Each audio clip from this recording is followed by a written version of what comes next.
This podcast is sponsored by CDO Group, the industry leader in providing a full range of construction and project management services. CDO Group has managed thousands of projects in all 50 states. Their group of experts provides systems, processes, and procedures to make sure that your projects turn over on time and on budget every single time.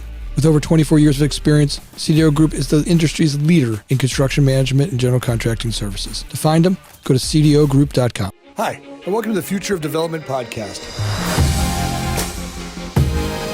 My name's Anthony Amunategui, and I'm here to inspire people to find amazing careers in the construction development world. If you like our podcast, please make sure you hit the subscribe button down below. If you really like our podcast, make sure you hit the little bell. Hello, and welcome to the Future of Development podcast. I'm your host, Anthony Amunategui, and today I'm joined by Adam Kersnowski. He is with Airworks, and he has taken drone flying to the next level. His company, Airworks, does topographic surveys, and the work that they're doing is quite impressive. Let's welcome Adam to the show. Adam, welcome to the show. You know, I'm excited to have you on today. We're going to hear all about Airworks and how you got on there. But you know what, for me, it's just as important to find out about what got Adam in the business, right? How'd you get started? Sure. Well, sometimes it's just a force of nature, but I always did have a hint of entrepreneurism in my soul. I started my first company out of pure necessity, which was a construction company. And that was because my wife and I got pregnant with our first child. And the only way I knew how to make money was to do it myself. And so that's when I launched my first construction company. I always had these little side gigs going, and I just took that to the next level. Well, you know, nothing like, oh my God, I've got kids coming to motivate you into action, right? I for sure, I know that feeling. It still know that feeling. It still gets me out of bed every day knowing that I've got college. I've got 5 kids, and it never stops amazing me how much energy that generates, kicking me out of bed to get me moving. So I know that feeling. So where give me a little bit of your background, Adam. When you started, before you got to Airworks, the work that you're doing now is really revolutionizing the speed by which developers can look at property and map it out. This technology is amazing. But let's go back a little bit about you. How did you get into software development from being a contractor? When I was running my construction company, I was always drawn to technology in tools, not meaning like physical tools, but software tools that could help me run a better system. So a better way to run project management, a better way to track progress, right? And I actually had a friend that wanted one day after going to a CrossFit session he said he had a drone and he wanted me to go out into the field and test fly it with him. And I said, hey, I have no idea what that means, but I'm in. So we set out. It was one of the first editions of a DJI Phantom. Didn't even have a camera on it at that point in time. Camera, gimbal, none of that. It was just a flying apparatus. So we strapped a gimbal and a GoPro to the bottom of it. And I had an immediate use case in my construction company at the time. Was really just a better way to take a picture. I didn't have to set up scaffolding. I didn't have to set up or rent a lift and shut down streets to go and inspect the side of a building or get up on top of a roof of a building. So it was something that kind of came to me during that time in my construction company, and it just evolved from there.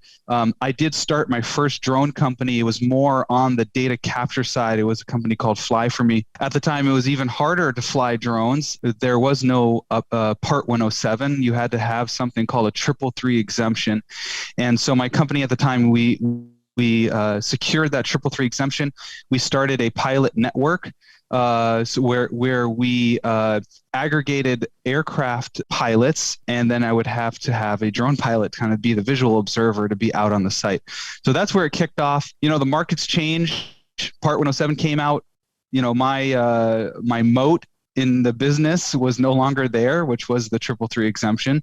And I, through that time, started to see a little bit of different problem statement. And the problem statement wasn't really how to capture the data. It was really how to manage the data, because these things produce a ton of data. I went through that same thing. Eric over here was busting my chops the first time he walked in and saw me with my drone, and I had nothing. I literally just would go out and fly it around the neighborhood. He's like, "Where's all your licensing? And you've never even got this." I'm like, "No, I just bought it and I'm flying around." He goes, "Yeah, this is illegal." I'm like, "No, I didn't know it was illegal." So all of a sudden, he got me legal and got all this stuff going and training, and I love flying that thing. And today, our project managers around the country use the drone like never before. They're able to go around buildings, fly.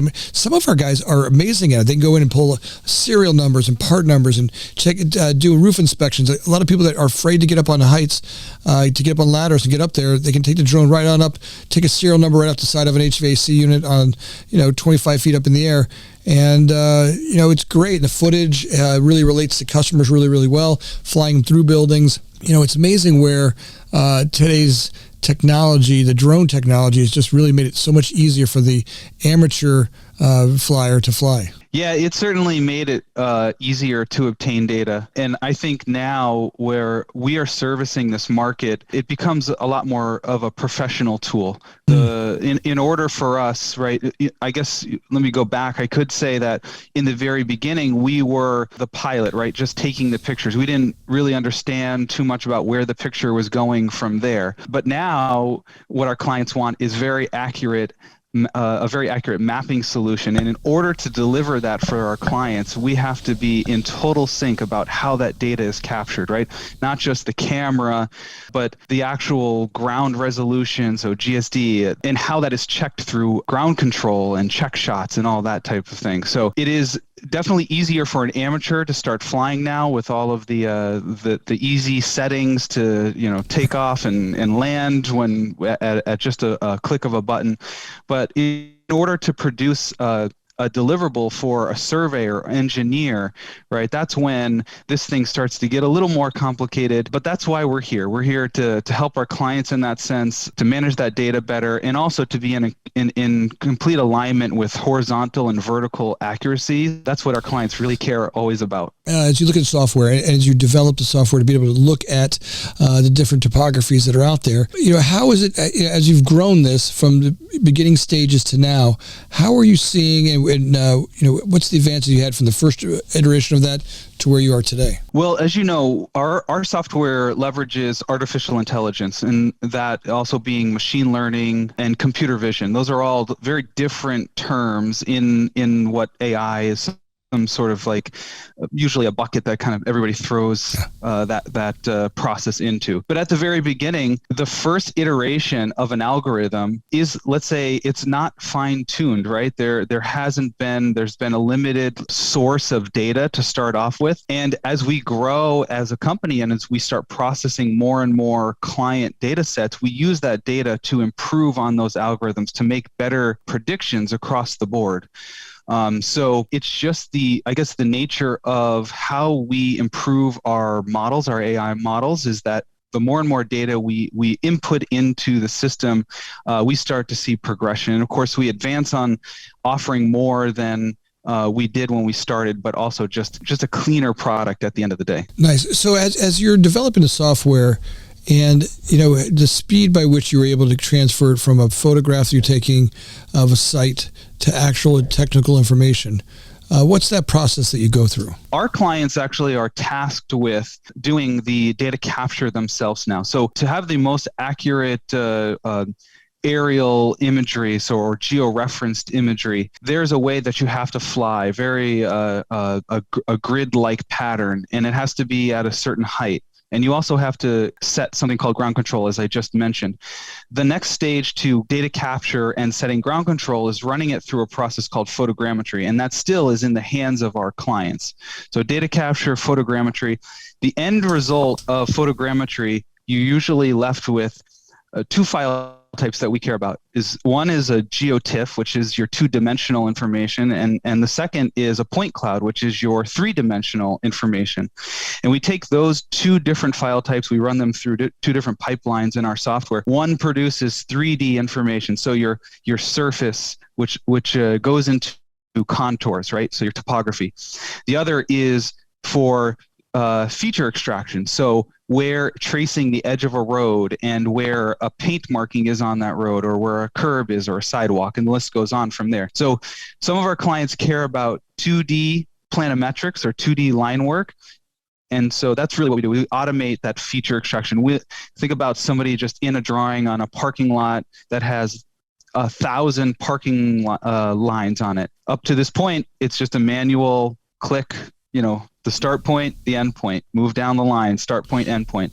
And so automating that process really opens up the doors for our clients to kind of take out that tedious work and really focus on what they've been trained for through engineering school and through their certification and licensing through becoming a surveyor or a certified photogrammetry, whatever it is. Yeah, right. As you look at the software, how accurate are they? Right, from when you're doing these, when you're checking on these, how accurate can you be? So that really is kind of on the our client's side on how accurate it is, and here's why. During the process of data capture and photogrammetry, depending again how you fly, you are going to be left with a pixel measurement for the imagery, also known as a GSD or a pixel, right?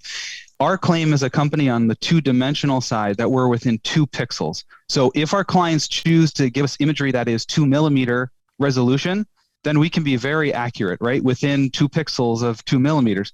If our clients choose to send us satellite data at, let's say, 30 or 60 centimeters, we're within 2 pixels of that. So you can kind of see the gambit, the difference between what is accurate or not, right? We always talk about it in terms of quality, especially on the 3D side. There are mapping standards out there set by groups like ASPRS that set what is acceptable in the mapping world. And so we help guide our clients to, first of all, be in alignment with what survey grade accuracies are and what mapping grade accuracies are, how to, of course, navigate what flight or what height they need to fly with what camera they have. And then we can kind of show what the quality is when we hand that deliverable back to them. So the client's left with, when they're done with your survey, and then they do the survey themselves. Now they run through your system. What's the deliverable they get out of that? There's a couple different types. The very bare bones, it's a DXF file. That DXF is an open source file type that goes into a CAD system like Autodesk or Bentley, or there's others out there as well. That DXF can be converted into a file type like a DWG or a DGN. Those are the 2 typical ones that they're being converted into. But it is really just a place where the vectorization of the imagery that we've just produced can be worked on in a CAD environment afterwards. Nice. Whenever we're doing 3D imaging inside buildings right now with Matterport type cameras, what's the difference between a Matterport image on the inside and the drone footage on the outside? Why we're not using different cameras for those in comparison? Well, that's actually a good question. So I am maybe not too familiar with what Matterport's export is. Yep. So if it is a point cloud, which is a .las file, then there isn't much difference. At the end of the day, LiDAR produces a point cloud, a .las format. Photogrammetry produces a point cloud, a .las format. And it is possible that Matterport would do the same. So the theory of how you would train an AI system to extract features isn't any different on the exterior side as it is in the interior side. You have to, of course, start to build a model that can recognize whatever objects you're interested in. But at the very base, you need a ton of data up front, the input data, the training data, to help you make better predictions as you run live projects through that model. It feels like whenever we do those 3D images outside, from ground level, with just a human doing it, we get some mixed results depending on the sun and how bright it is outside. Oftentimes it seems like we get some interference from sunlight affects the LiDAR or what's inside the camera. So it does feel like we are a lot less accurate on the outside of a building than we are on the inside. Yeah, things that you just named off, we call those artifacts or distortion in the imagery. And the same thing happens exterior. So let's say in the winter time, actually ASPRS will recommend that when the sun is at a certain angle, that you don't actually fly because of the interference that you get. So heavy shadowing from the sun resolution can produce a ton of artifacts and distortion in the imagery at the end of the day. So a cloudy day is actually the best day to fly on, but we can't always flight plan on cloudy days. Eric's over here in the background going, yeah, I know that feeling. He's exactly right, because it seems like we get a bunch of different images based on sun and the interference with the sun that's going out there. So I saw that you had a pretty good the drone. Who are the guys with the orange drone? Oh, that's Wingtra. Wingtra. Yeah, it seemed like a really great combination between the two of you guys. Tell me about your relationship with them. We are very close with these guys. There's a lot of talks going on right now with some deeper work together. But their airframe in general is a fantastic tool, right? You have the ability to now, from a fixed wing to it's a VTOL system, so vertical takeoff and landing. So no longer do you have to slingshot these things in the air or kind of do a crash landing with them. These things can now take off and land perfectly. But what's interesting on top of that VTOL system is their camera payload. So this allows us to fly at the 400-foot limit, or whatever flight restrictions you have to adhere to. Might be a little bit lower than that, but you could fly at 400 feet and still get the same ground resolution as if you were flying a DJI Phantom at 150 feet. Wow. Which is quite remarkable. Yeah. It allows you to collect a lot more data a lot faster and still hit the same quality marks. Oh, that's pretty cool. I think the DJI format that I'm doing, it does collect a lot of data, and it's very difficult for us to transport that data. The files get pretty large. Yeah, they do. I mean, that is exactly why one of the reasons why this company sprung out, right, is we were starting to do this the flying for clients. We were managing the photogrammetry when we would hand over those 2D and 3D files to our clients. To say, okay, the link that you sent us to go view this in this portal are great, but what do we do with it afterwards? Every time I try to bring this 3D model into my Civil 3D system, it crashes. So it's kind of a love-hate relationship where we want a lot of data because that gives us some of the best results. It takes an impact, or it has an impact on our computing capabilities. And so this is where Airworks is able to help with that, to manage those types of large data sets. Our platform is based in the cloud. We're stacked on AWS. So as far as computing power goes, we can leverage some of the biggest computers in the world. That allows us to help manage clients' data sets that are now flying for days on end to capture site details. But just breaking it down, sometimes at the initial upload, we need to tile the data sets so we can get that into the cloud easier, but then that gets merged back together on the back end. So as you look at where you are today, right, and you start to predict where you're going, or what's that magnet you've thrown out there and you're pointing your company at, where do you see yourselves going here in the near future? Right now, our process at how we deliver projects to clients is we still have a human in the loop that does a little bit of the cleanup work before we send that back to the client. So our goal as a company is that we want to get this as close as we can. It'll never be 100% perfect, right? That's going to be impossible with any kind of AI, right? There's always going to need to be a little bit of human in the loop, as you will. But we want to get it as close to it. So our clients will accept the AI out of the box, and then we are building a tool set in our app that will help you easily clean that up, and maybe also add in features that we don't have AI built around. And I think on top of that, we see a world where now that drone delivery, let's say, I know this is outside of what we do, right? Drone delivery, right? There's going to be more aircraft, more drones flying around, and they have the ability to collect data. So I think as we start to see data in general be a little bit more on demand at the higher resolution side, then it will open up the door for clients to be able to pull high-res imagery and process it in real time. Right now, we can tap into satellite imagery whenever we want. There's so many platforms out there where if I want imagery from or today at 3:00, I can go to Maxar and I can order that image set, and that's real time. Even manned aircraft, might not be, well, actually, there are systems out there where we can still call for data sets at very specific times. And I would call that more medium resolution. But out of that high res, which is really for a higher grade mapping and survey grade product, having those data sets more readily available, I think, is where we really want to see this industry go, and I do see a pathway there already. So, can you imagine drones just flying all around, making deliveries at the same time, mapping all the mapping the areas in cars and people moving and all the stuff that's happening at the same time? Absolutely, I think it's easier to manage airspace in a sense than it is our road networks. When we drive on the road, we're talking 2 dimensions, right? Now we get into 3D. Yeah. We can slice off airspace, and this is, of course, what is already happening between commercial flight and helicopter and our UAV.